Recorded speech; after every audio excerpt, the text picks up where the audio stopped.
Assalomu alaykum, sizlar Shahzod Shodiyev. Bugun bizda live stream video. Bugun sizlarga kreslolarni ko'rsatmoqchiman. Do'konda hamma kreslolarni biz Kaugar brendi bilan hozir juda tezda ishlayapmiz. Shunga ularning kreslolarni ko'rsatamiz.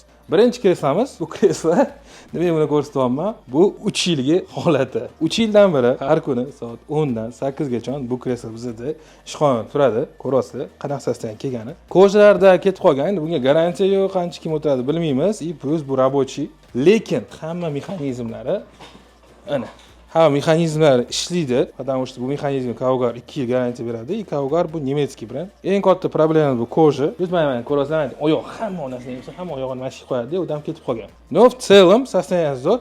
O'zi bu kreslo 80 kiloga рассчитан, lekin men 120 kilo bo'lsa ham bemalol o'tiraman. Bu 3 yilda buzilib qolgani yo'q. Bu birinchi model Fusion modeli.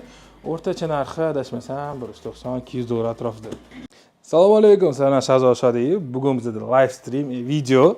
Bugun sizlarga kreslolarni ko'rsatmoqchiman. Do'konda hamma kreslolarni biz Kaugar brendi bilan hozir juda tezda ishlayapmiz. Shunga ularning kreslolarni ko'rsatamiz. Birinchi kreslamiz, bu kreslo nimaga buni ko'rsatyapman? Bu 3 yilgi holati. 3 yildan beri har kuni soat 10 dan 8 gacha bu kreslo bizda ishxonada turadi. Ko'rasizlar, qanaqa sasdan kelgani. Ko'jlarda ketib qolgan, bunga garantiya yo'q, qancha kim o'tiradi bilmaymiz. И плюс bu рабочий. Lekin hamma mexanizmlari ana hamma mexanizmlar ishlaydi, потому что bu mexanizm Kaugar 2 yil garantiya beradi. Kaugar bu nemetskiy brend. Eng katta problema bu koja. Biz mana ko'rasizlar, oyoq hamma narsani yesa, hamma oyog'ini mashq qo'yadi, odam ketib qolgan. No, в целом состояние zo'r.